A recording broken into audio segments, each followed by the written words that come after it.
De número 6. Primeiro livro de Samuel, capítulo de número 6. Quem achou, diga amém. Amém. Versículo de número 7. Meu Deus. Diz-nos assim a palavra do Senhor: agora, pois, fazei um carro novo, e tomai 2 vacas com crias, as quais não tenha vindo o jugo, e atai-as ao carro, e levai os seus bezerros após elas para casa. Amém. Tomai assento em nome do Senhor da glória. Oh, aleluia. Esta palavra que aleluia, Jesus. Esta palavra não saiu do meu coração. Comecei a meditar nessa palavra e quero ministrar nessa noite, subordinado a este tema: 5 lições que as vacas filisteias nos dão. Mas para entendermos o texto que lemos nesta noite, nós temos que voltar um pouquinho para o primeiro capítulo de Samuel, Meu Deus. aonde nós vamos encontrar desde o seu versículo 1, nós vamos encontrar 2 batalhas, 2 guerras: Israel e os filisteus. Israel acampado em Ebenezer e os filisteus em Afec.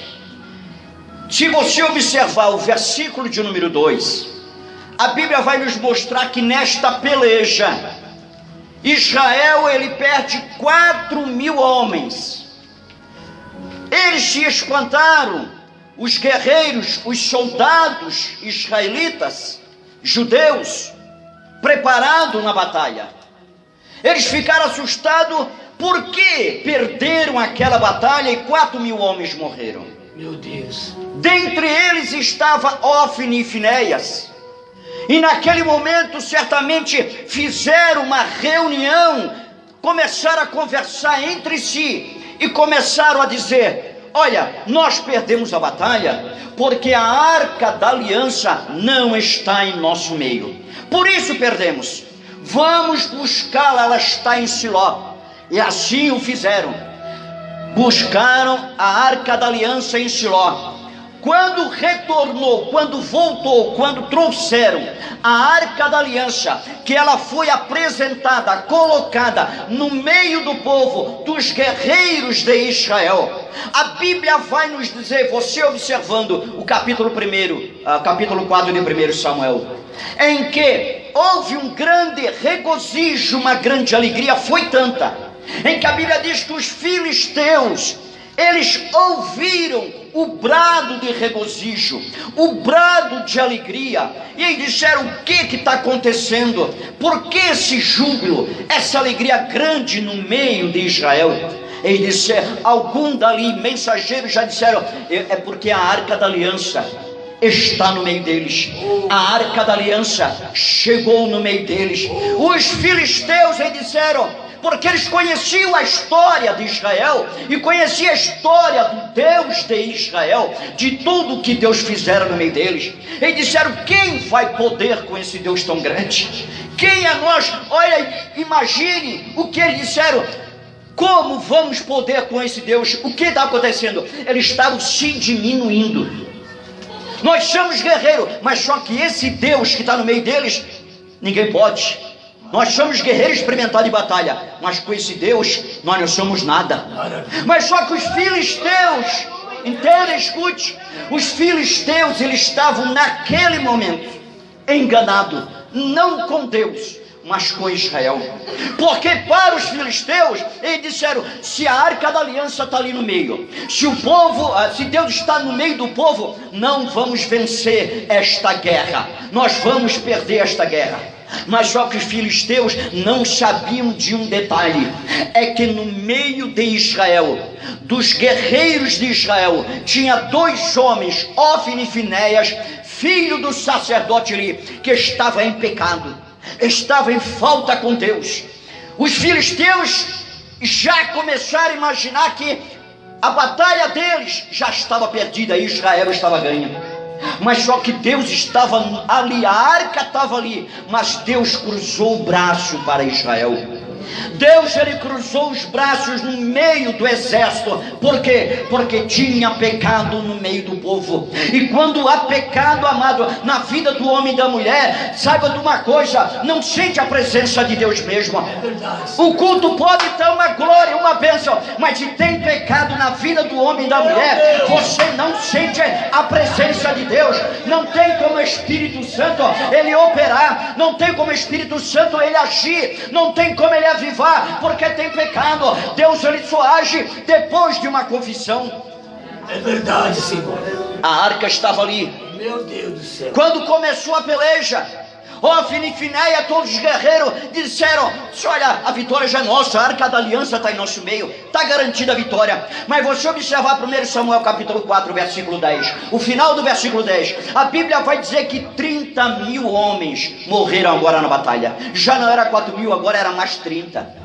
Já são 34.000 homens mortos. Quando perderam, Israel perdeu a batalha, a Bíblia vai nos dizer, no versículo de número 13 de 1 Samuel 4, que o coração do sacerdote Eli ardia por causa da arca da aliança que estava no meio do povo, no meio da guerra. Só que eles perderam, Israel perdeu a guerra. E quando perdeu, saiu um mensageiro e foi diretamente a Siló, até o encontro do sacerdote Eli. E quando aquele mensageiro veio, ele disse: olha, como é que está a guerra, o que está acontecendo? Perdemos a guerra, e ainda por cima os teus 2 filhos, Ofni e Finéias, morreram, e a arca da aliança, ela foi levada. A Bíblia vai nos dizer em que ele caiu da cadeira, mas quando eu digo, eu penso, conjecturo que teve um infarto fulminante na hora que ele caiu da cadeira, ali na queda que ele quebrou o pescoço. Ele não morreu por causa da queda, porque quebrou o pescoço, ele morreu antes de chegar ao chão, um infarto fulminante, quando ele soube da notícia que a arca da aliança tinha sido levada. Agora imagine e veja bem, entramos no capítulo 5 de 1 Samuel, aonde os filisteus, eles pegaram a arca da aliança e levaram e colocaram e depositaram dentro do templo de Dagon. Dagon, a estátua em que a história, ela diz que o corpo dele era peixe e cabeça de homem. Estava em pé dentro do templo e colocaram a arca da aliança ao pé de Dagon. Os filisteus, cada vez que entravam no templo, certamente eles diziam: e agora? Onde está agora o Deus de Israel? Onde está agora o Deus poderoso que vence batalha? Agora está aqui nos pés do nosso Deus. Os filisteus se engrandeciam, os filisteus se exaltavam: ganhamos a guerra, somos mais poderosos do que o Deus de Israel e do que o exército de Israel, nós somos vencedores. E a arca da aliança ali. Mas você observando o capítulo 5 de 1 Samuel, você vai ver que na madrugada, quando o filisteu ou os sacerdotes filisteus entraram no templo, eles viram Dagon caído.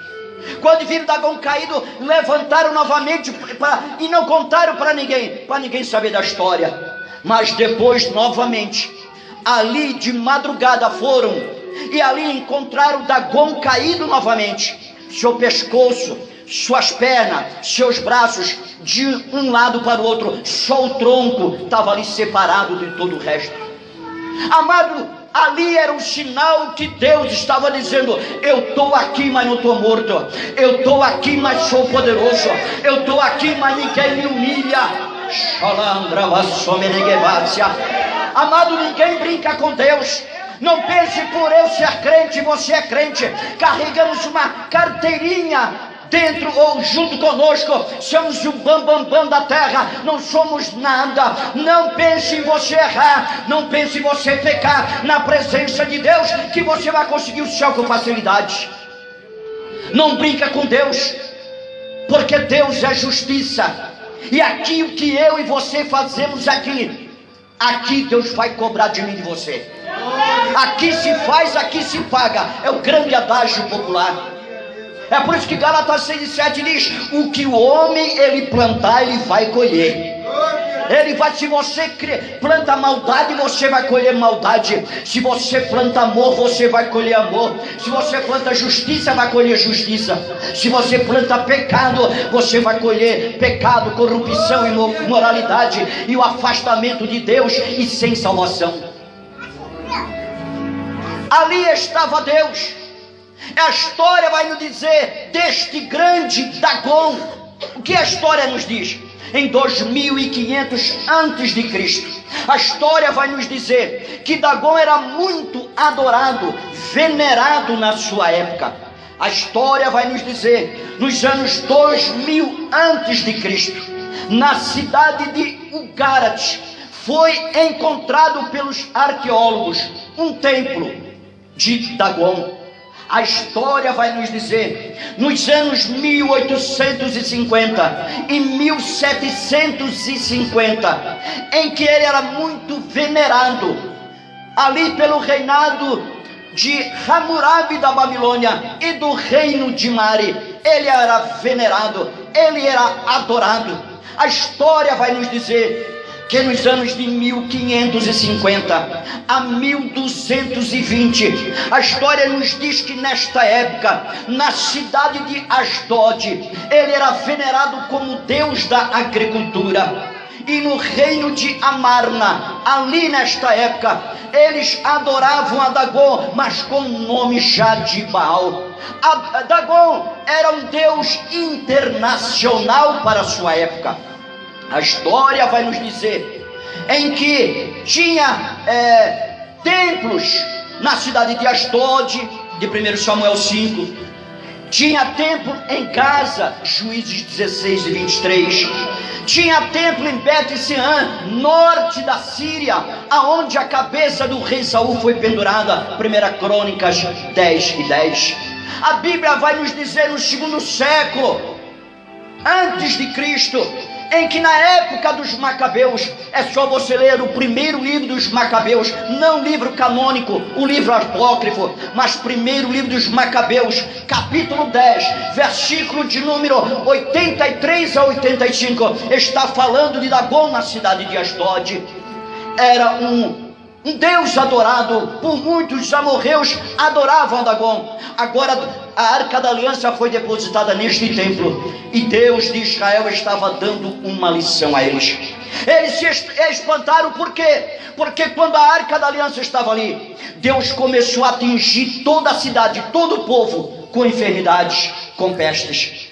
Eles se angustiaram de uma maneira grande, em que transportaram a arca dali. Você analisando 1 Samuel capítulo 5, versículo 8, eles tiraram de Asdod e levaram ali para Gate, cidade de Gate. Quando a Arca da Aliança chegou em Gate, Deus começou a atingir toda a população de peste, de todo tipo de enfermidade, de câncer, tumores. Eles se espantaram e disseram: olha, nada estava acontecendo em nosso meio. Depois que a Arca da Aliança veio para a nossa terra, começou as pestes, começou as enfermidades. Vamos tirar da nossa cidade. Aí você observa 1 Samuel 5, versículo 10. Levaram para Ecrom. Quando a Arca da Aliança chegou em Ecrom, Deus começou a atingir todo o povo também, com muita enfermidade e muita peste. Se assustaram e disseram: vamos tirar a Arca da Aliança daqui, porque isso está acontecendo por causa da Arca da Aliança. Aí vamos entrar em 1 Samuel capítulo 6, em que você observando, em que os sacerdotes filisteus se reuniram, e naquela reunião eles disseram: nós temos que devolver a Arca da Aliança para Israel. Não pode ficar em nosso território, porque dentro do nosso território só está acontecendo peste, só está acontecendo enfermidade, só está acontecendo coisa ruim, depois que a Arca da Aliança ela repousou na nossa terra. Aí os sacerdotes disseram: vamos levar de volta, mas não vamos levar vazia. Foi aí o texto que lemos. Eles, naquele diálogo, eles disseram: vamos fazer um carro novo e colocar na carroça e colocar ela rumo a Israel. Aqui eu encontro a primeira lição que as vacas filisteias nos dão em 1 Samuel 6, versículo 8. Eles fizeram um carro de boi, e o carro de boi não é uma carroça como a gente vê hoje aqui. O carro de boi da época era madeira maciça, era pesada, as suas rodas tudo grande, maciça, o peso era muito grande daquelas carroças. Ainda tinha mais o peso da Arca da Aliança, e mais o peso de 5 tumores que eles fizeram como símbolo da enfermidade, e 5 ratos de ouro. 1 Samuel 6, versículo 8, eu encontro a primeira lição chamada a lição da renovação, em que as 2 vacas, elas iriam puxar um peso que elas nunca imaginaram, nunca tinham puxado peso na vida, nunca fizeram força na vida. Elas deram as crias aos seus filhotes, apenas pegaram e colocaram para puxar um peso, e naquele momento elas estavam sendo renovadas, porque Deus, Ele renova nossas forças. Quando eu e você trabalhamos para Deus, o nosso dia a dia, a fadiga do dia a dia, seja ela física, seja ela espiritual, Deus, Ele renova nossas forças. Nosso dia a dia, Ele é renovado pelo poder da presença. Estamos aqui hoje porque Deus está dizendo: eu renovo as tuas forças nessa noite, eu renovo a tua vida, eu renovo o teu ser, eu renovo o teu corpo, eu renovo a tua mente. É por isso que Mateus capítulo 11, versículo 29 e versículo 30, Jesus diz assim: tomai sobre vós o meu jugo e aprendei de mim, porque sou manso e humilde de coração, e encontrareis descansos para as vossas almas, pois o meu jugo é leve e o meu fardo é suave. O que Jesus está dizendo: todo aquele que me aceita como Salvador, todo aquele que faz a minha obra, por mais pesado e difícil que você diga que está, mas Deus está dizendo: o meu jugo é leve, você faz a minha obra com perfeição, deixa que eu renovo a tua força, apenas faz a minha vontade. Aleluia! Deus, Ele renova as nossas forças. Amado, não é só dentro da igreja que Deus renova a nossa força. Lá na sua casa você pode estar aflita, angustiada na sua casa, mas se você abrir a boca para adorar a Deus na tua casa, Jesus está lá presente dizendo: eu renovo as tuas forças, eu renovo as tuas forças. Aprendei de mim que sou manso e humilde de coração, aprende de mim, eu renovo as tuas forças. Aleluia!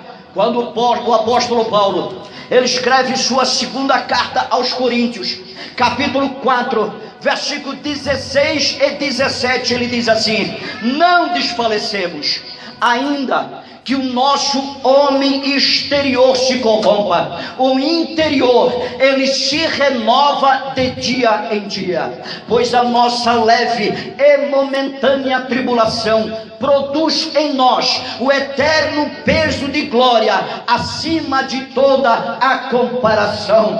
Paulo está dizendo para a igreja de Corinto que Deus é o que renova, Deus é o que dá força para mim, para você prosseguir. É Deus que está dizendo: não baixe a tua cabeça para o inferno, não baixe a tua cabeça para o problema, não baixe a tua cabeça quando a dívida está batendo na tua porta. Deus está dizendo: eu vou dar um escape para a tua vida, eu renovo as tuas forças, eu estou na tua vida, eu te dou vitória.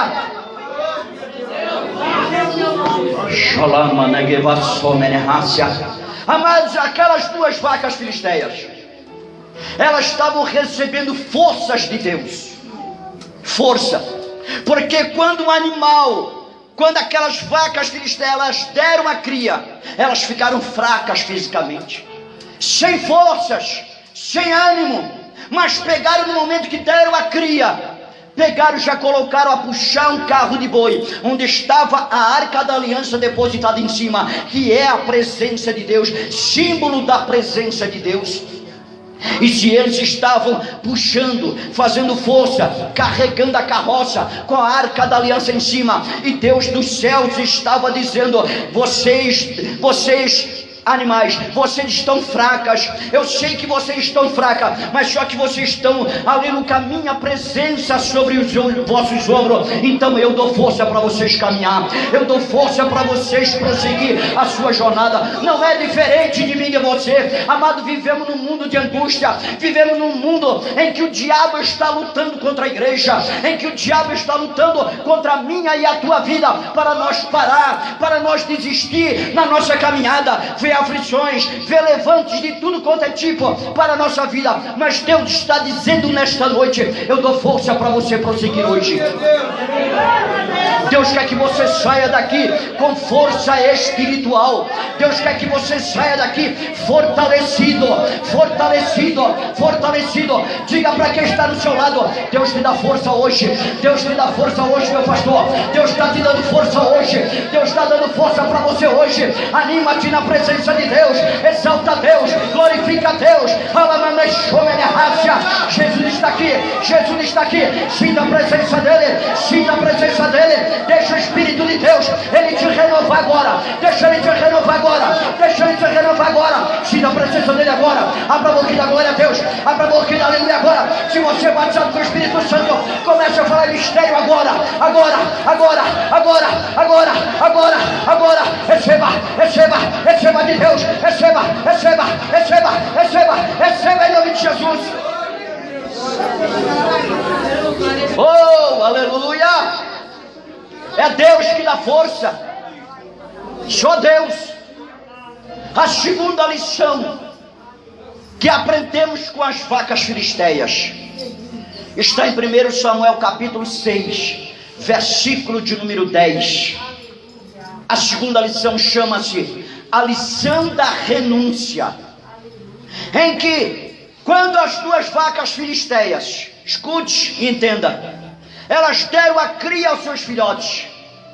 Qual é a mãe que não quer estar perto dos seus filhotes? Toda mãe quer estar perto dos seus filhotes. Não foi diferente com as vacas filisteias. O carinho e o amor que os animais têm pelos seus filhotes é grande. Elas não queriam sair, mas só que eles atenderam. Elas atenderam, escute, atenderam o chamado de Deus naquele momento.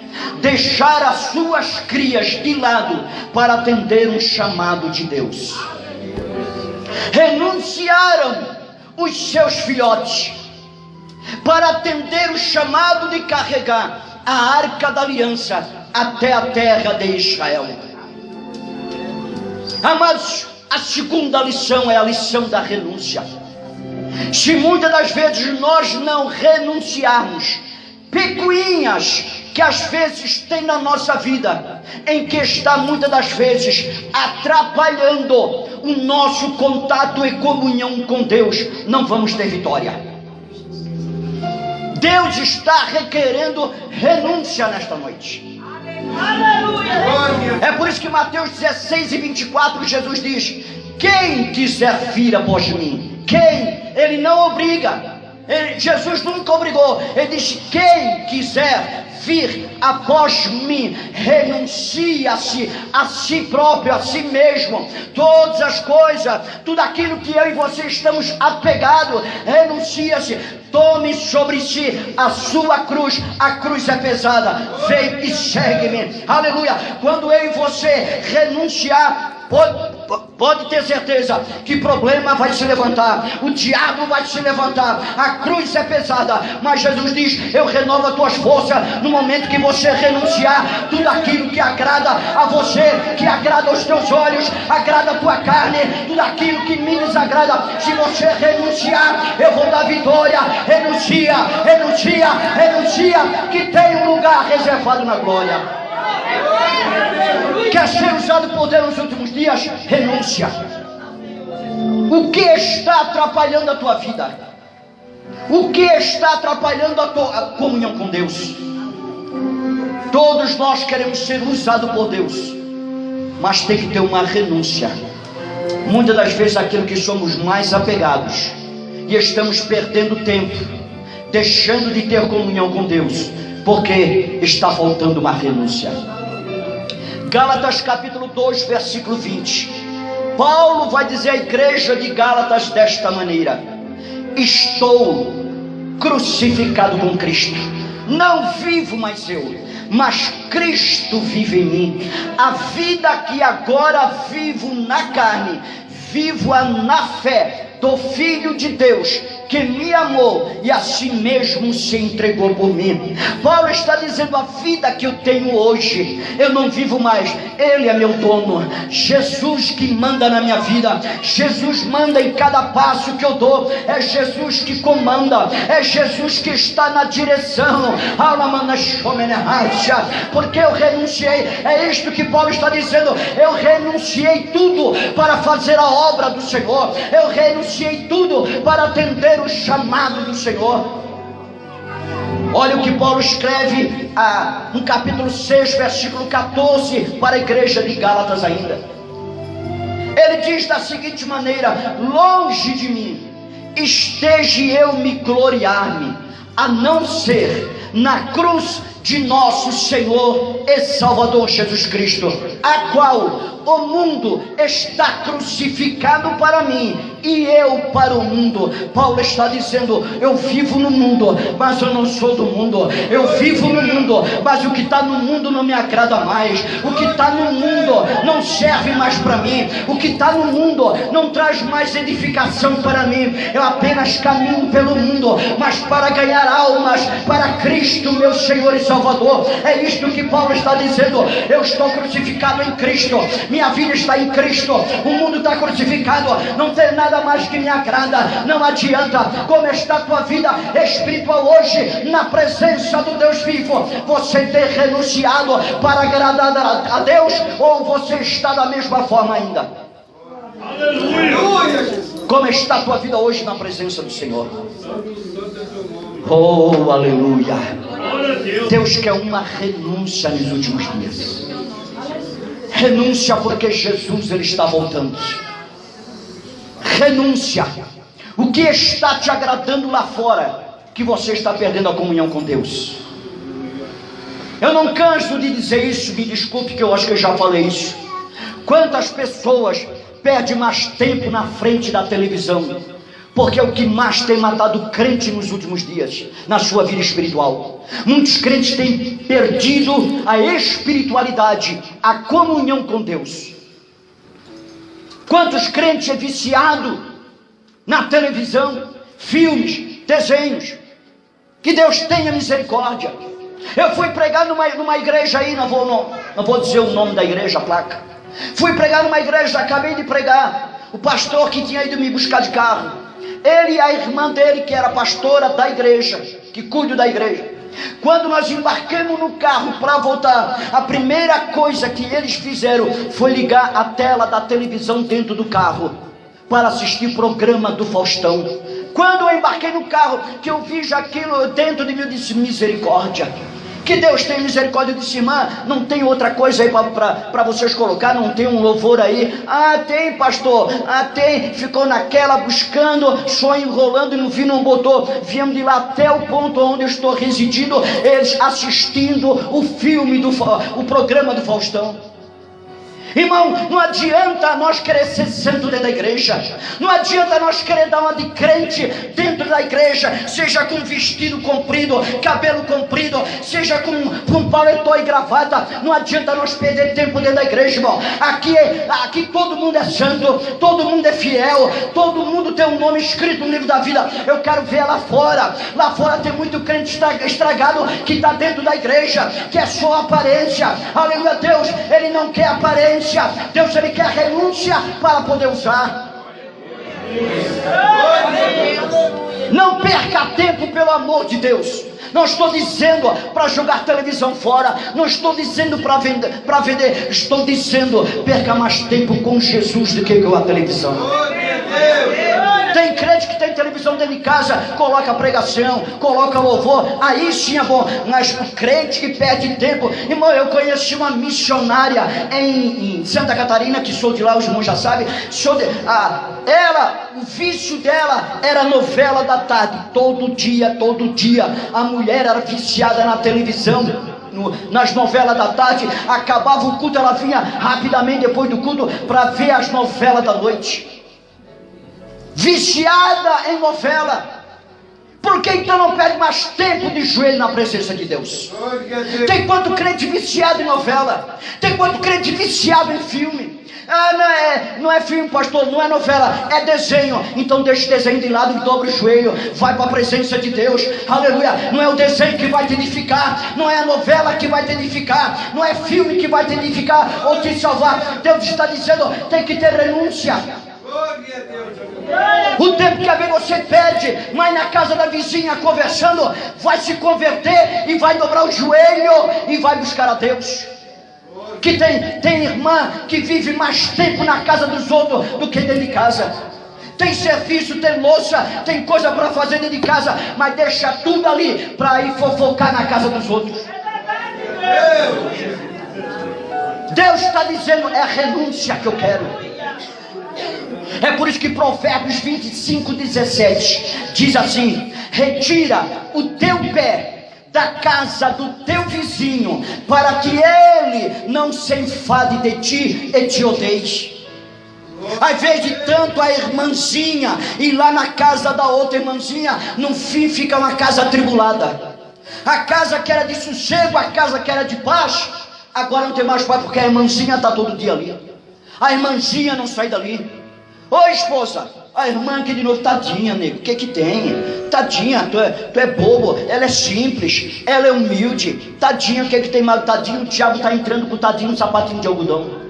Está tirando a paz do casal. O casal que não é de muita contenda, daqui a pouco começa a ter contenda por causa da irmã que está todo dia ali batendo na porta. É chazinho, é cafezinho, aleluia. Por que a irmã então não vai lá? Ô irmã, eu vim aqui porque eu quero orar. Vamos orar 15 minutos, vamos orar meia hora, aleluia, todo dia. Aí não faz, mas para falar da vida dos outros, para fofocar, aleluia, isso sabe fazer. Tem que consertar esse tipo de irmã. Se você está aqui essa noite, tem que se converter. Vai te converter em nome de Jesus. Aceita Jesus de novo, porque Jesus está voltando. Renúncia. Renúncia. Qual é a terceira lição que as vacas filisteias nos dão? 1 Samuel capítulo 6, versículo número 12. Chama a lição da direção, em que foi colocada a arca da aliança em cima da carroça, do carro de boi, e mais 10 tumores, 5 tumores com símbolo da enfermidade de ouro, e 5 ratos de ouro foram colocados ao lado da arca da aliança. Estavam carregando todo aquele peso. Só que as vacas filisteias, eles não colocaram a arca em cima e simplesmente deixaram, ó, pega, segue o teu caminho. Não. Atrás da arca da aliança vinha 5 líderes filisteus, 5 sacerdotes filisteus vieram atrás da carroça de boi, colocaram a arca, bateram nos 2 animais e colocaram na estrada. Esse é o caminho. Na reunião dos filisteus, antes deles prosseguirem o caminho, a conversa deles foi o seguinte: olha, vamos colocar a arca da aliança em cima do carro de boi, os tumores, tudo para não levar vazia, e vamos dar direção, bater nelas para elas começarem a caminhar. Se elas pararem no caminho, se elas entrarem em qualquer bifurcação, então vamos entender que toda enfermidade, todo tumor que veio sobre a nossa terra foi por acaso, não tem nada a ver com Deus de Israel. Mas se elas não pararem, elas não entrarem em nenhuma bifurcação e prosseguirem até Bet-Semes reto, então nós vamos entender que foi o Deus de Israel que fez tudo isso no nosso meio. E assim aconteceu. Bateram nas vacas filisteias, começaram a caminhar, e os líderes, os sacerdotes, iam atrás, caminhando, acompanhando o carro de boi. E eles perceberam que as 2 vacas filisteias não entravam nem direita nem esquerda e nem paravam para se alimentar. Elas prosseguiram reto. tinha direção, tinha um alvo, tinha uma meta. A terceira lição é direção. Deus nos deu uma direção, Deus nos deu um alvo. O alvo é o céu de glória, a direção é a cruz do Calvário, a direção é a pessoa de Jesus. Aleluia.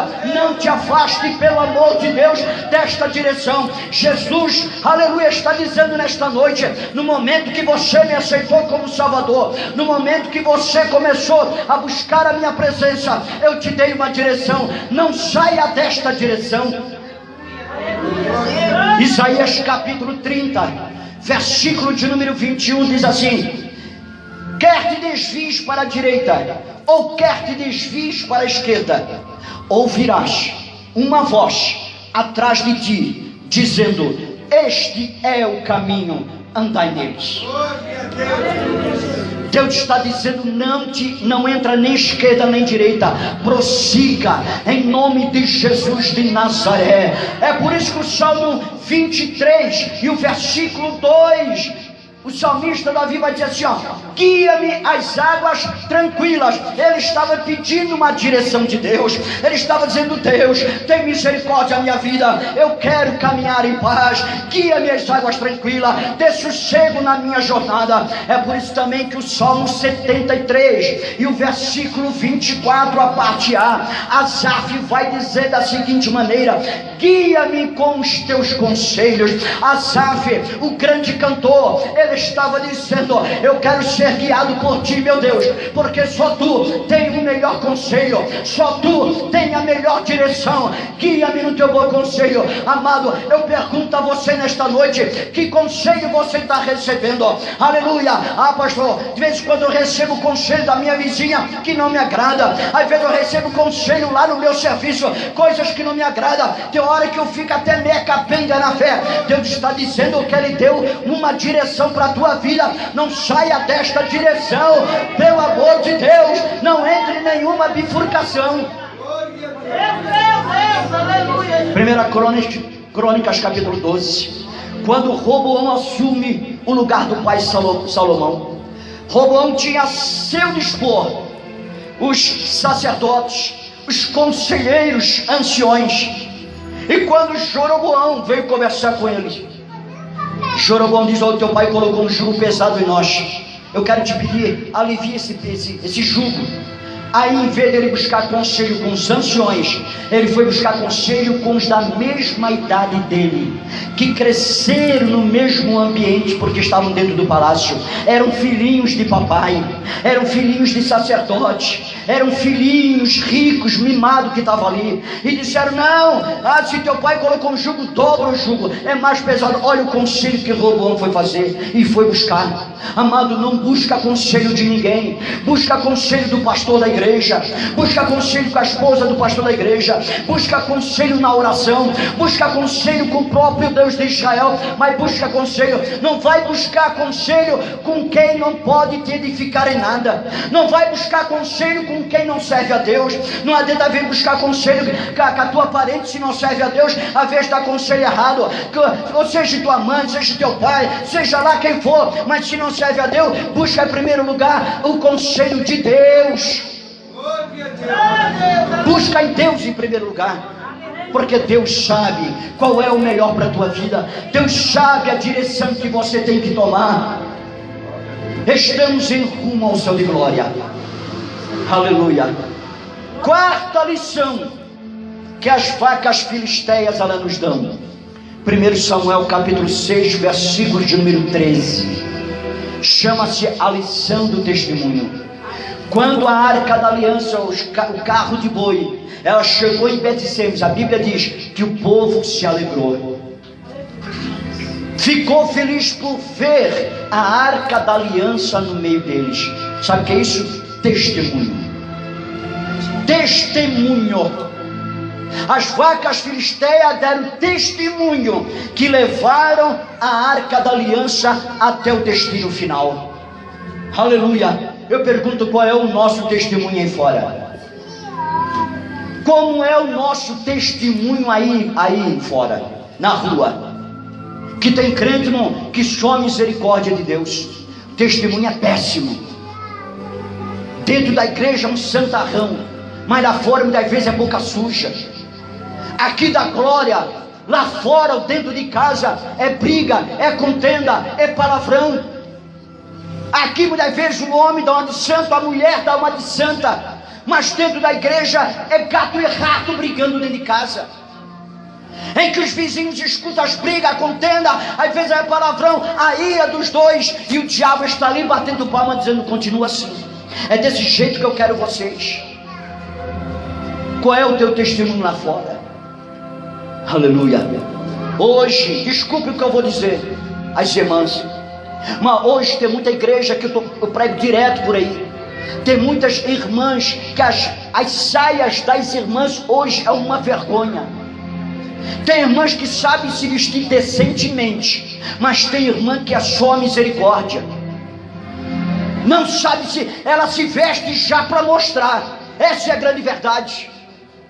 Usa o mini saia, calça leg. Irmão, isso não é traje para uma mulher dizer que é serva de Deus. Me perdoe, mas isso não é mulher. São roupas confeccionadas no inferno, e que hoje está dentro das nossas igrejas. Irmão, escute e entenda: a porta do céu é estreita. Não, pastor, o que é que tem? Não tem nada demais. Se não tem, você servir de troféu para o mundo aí fora, servir de troféu para os homens aí fora, dentro das nossas igrejas, principalmente as irmãs, muitas vezes que sentam na frente, como a gente tem pregado, é mini saia. Esses dias eu estava pregando aí numa igreja, na primeira fila, tudo de jovem, e uma irmã, não esqueço, era de mini saia, uma jovem de 18 anos, mini saia, irmão, ela sentou e encolheu mais ainda. E quando eu estava pregando, eu observei ela, mas o Espírito Santo dizia: é agora. Mas não contei tempo. Irmão, eu saí da frente do púlpito, fui na frente dela, continuei a pregar. Daqui a pouco toquei nas vestes, assim. Aí a irmã começou a fazer isso aqui, a encostar um joelho no outro e querer puxar. Eu disse: ei, não adianta querer puxar. Então, se for para puxar aqui dentro da igreja, antes de sair de casa, coloca uma saia mais comprida. Porque não adianta a mulher sentar no banco e tá vendo, já sai de casa, sabe que é mini saia, tá consciente que é mini saia, tá consciente que na hora que senta, ela vai encolher mais um pouquinho ainda, depois fica sentada no banco, irmão, puxando. Irmão, misericórdia, aleluia. Isso não é veste para uma mulher crente. Tem muita gente se enganando com Deus. Tem muita gente achando que Deus é bobo, que Deus não liga para essas coisas. Não, já me aceitou como Salvador, está indo à igreja, está dando glória a Deus, está batizado com o Espírito Santo. Não, já está bom, está participando da ceia, já está bom. Tem muita gente enganada. Tem muito neguinho que vai ficar num período do arrebatamento. Tem muita gente que vai ficar, tem muita mulher que vai ficar por causa dos seus trajes indecentes dentro da igreja, provocadores, porque isso não é veste para uma mulher crente. Qual é o teu testemunho lá fora? Aleluia. O diabo está dizendo: continua assim, não olha, não liga, não dá bola, continua, é desse jeito que eu te quero, vai na igreja. Aleluia. Mas Deus está dizendo nessa noite: tem que ter testemunho. Testemunho em nome de Jesus. Quinta e última lição para encerrarmos. 1 Samuel capítulo 6, versículo 14. Os dois animais foram sacrificados. As duas vacas filisteias foram sacrificadas. Sacrifício. Qual é o sacrifício que estamos fazendo? Hoje, nos dias de hoje, tem muito crente domingueiro, só vem na igreja domingo. Tem aqueles que trabalham, entenda bem, tem os que trabalham, que não conseguem estar no culto. Mas tem muita gente que pode estar no culto durante a semana e não está. Não vem porque não quer. Ah, pastor, eu chego em casa às 6h30. Olha, não dá tempo. Sim, a igreja vai ter que pegar quanto? 3 ônibus, 4 ônibus? Não, né? Dá tempo. Chegar, o culto começa às 7 horas. Ah, pastor, se eu chegar vai ser 7h10, 7h15. Então dá tempo. Isso chama-se sacrifício. Faça um sacrifício em nome de Jesus. Mas hoje, irmão, os crentes hoje não querem mais fazer sacrifício. Só querem vida boa. Só querem vir para o culto e no oba-oba, no pula-pula. No domingo já está bom, não precisa estar sempre na igreja. Não, Deus está dizendo, Ele quer sacrifício. Aleluia! Aí você observa Malaquias capítulo 1, versículo 8. Aí Deus vai usar o profeta e vai dizer: ei, leva aí um novilho, um carneiro, leva um boi doente, o teu governador, enfermo, perna quebrada, pata quebrada, todo machucado desse jeito. O governador vai se agradar desse sacrifício? Não, porque está doente, está quebrado. Um animal que é oferecido ao sacrifício, ele tinha que ser novo, puro, não podia ter mancha na pele, não podia ter pata quebrada, nada, ser inteiro. Mas só que eles estavam apresentando o sacrifício deles de qualquer maneira, e Deus não estava se agradando. E Deus estava dizendo: apresenta o sacrifício, dá lá para o governador esse presente aí, vê se ele vai gostar. Ele sabendo que está doente, sabendo que está quebrado, ele não vai gostar. Assim Deus está dizendo: eu também não me agrado. Eu quero sacrifício perfeito. Segundo Samuel capítulo 24, a história da Bíblia vai nos dizer em que Davi, ele conversa com seu sobrinho Joabe e manda fazer um recenseamento na terra de Israel. Joabe não gostou, mas ele fez, e Deus só observando. Escute isso, Deus só observando. Aí, segundo Samuel 24, versículo de número 8, eles ficaram 9 meses e 20 dias na terra de Israel fazendo recenseamento. Aí diz 2 Samuel 24, 9, que ele na contagem fizeram 800.000 soldados que puxavam a espada, e 500.000 era só de Judá, só homens que puxavam a espada, 800.000. Aí você observa 2 Samuel 24, versículo 11. A Bíblia vai nos dizer que Davi acordou cedo, e Deus enviou o profeta Gade cedinho ao encontro de Davi. Aí você observa no versículo 12 em diante, quando o profeta chega diante de Davi, diz: ei Davi, Deus te manda dizer uma coisa, 3 coisas ele te oferece, para te escolher uma delas, para ele executar contra a tua vida. Por quê? Fizesse um recenseamento, uma contagem que não foi do agrado de Deus, fizesse por exaltação própria. Você se exaltou e Deus não se agradou. Aí você vai observar que aí Deus mandou 3 coisas para ele escolher. Primeira, 7 anos de fome sobre a terra. Segundo, 3 meses serás perseguido pelos teus inimigos. Terceiro, 3 dias de peste sobre a terra de Israel. Aí você vai observar no versículo 14, que Davi vai dizer: olha, caia eu nas mãos do Deus de Israel, porque grande é a sua misericórdia, mas não caia eu nas mãos dos meus inimigos. Glória a Deus. Aí você vai observar 2 Samuel 24, versículo de número 15, que 7.000 homens morreram, 3 dias, a peste que Deus mandou.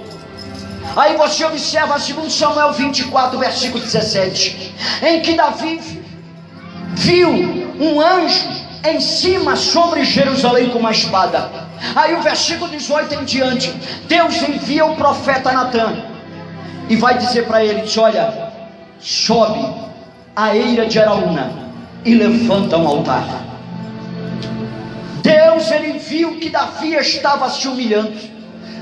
Davi reconheceu que se exaltou, que não era para fazer a contagem do povo de Israel, porque Deus não se agradou. Aí quando ele vai chegando perto da eira de Araúna com seu exército, quando Araúna vê Ele se alegra e diz: o que o Senhor veio fazer na minha terra? Ele: eu vim levantar o altar, vim sacrificar o Senhor. Ele diz: está aqui os bois, está aqui a lenha, está aqui tudo. Ele entregou tudo em mão beijada para Davi. Mas você observa 2 Samuel 24 e 24, que Davi vai dizer: não oferecerei ao Senhor meu Deus sacrifício que não me custe nada. Glória a Deus. Irmão, tudo aquilo que eu e você fizer para Deus, que é com sacrifício, Deus, Ele se agrada. Deus, Ele está olhando pela tua vida, e Deus está dizendo sacrifício. Amado, você tem levantado o teu altar na tua casa? Você tem tido pelo menos 5 minutos do altar dentro da tua casa? Você tem feito sacrifício para Deus? Você chega do serviço, toma um banho, relaxa, toma um golinho de café. Você diz para sua esposa: agora eu vou orar pelo menos 5 minutos, pelo menos 10 minutos eu vou orar na presença de Deus. Meu esposo: olha, eu vou orar pelo menos 5, 10 minutos, aleluia, eu quero pelo menos conversar só um pouquinho com Deus. Depois vamos jantar junto, ou depois vamos cear junto. Eu quero oferecer o meu sacrifício um pouquinho. Irmão, hoje ninguém está mais fazendo isso. Hoje todos nós estamos chegando do serviço pronto, relaxado, descansa, mas sacrifício para Deus não está tendo. E Deus está dizendo que Ele quer sacrifício nos últimos dias, que eu e você deixamos um pouco o nosso conforto para estar mais perto dEle, deixamos o nosso lazer um pouco para estar mais perto dEle um pouco. Para de haver esse final de semana de só pizza, pizza e pizza. Vai conversar com Deus, vai oferecer a Deus sacrifício, vai ter comunhão com Deus. É isso que Deus está querendo. As vacas foram sacrificadas, levantaram o altar, e Deus se agradou. E Deus se agrada de todo homem, toda mulher. Deus quer renovar tuas forças hoje. Deus quer renovar. Eu não sei como foi o teu dia hoje. Eu não sei como foi o teu caminhar hoje. Eu não sei a fadiga do teu dia hoje. Eu não sei como você adentrou aqui nesta noite, neste culto, nesta reunião. Mas Deus está dizendo: a minha mão eu estendo sobre a tua vida agora. A minha mão eu estendo sobre a tua vida agora. Deixa a tua mão por 1 minuto levantada. Deixa a tua mão por 1 minuto levantada.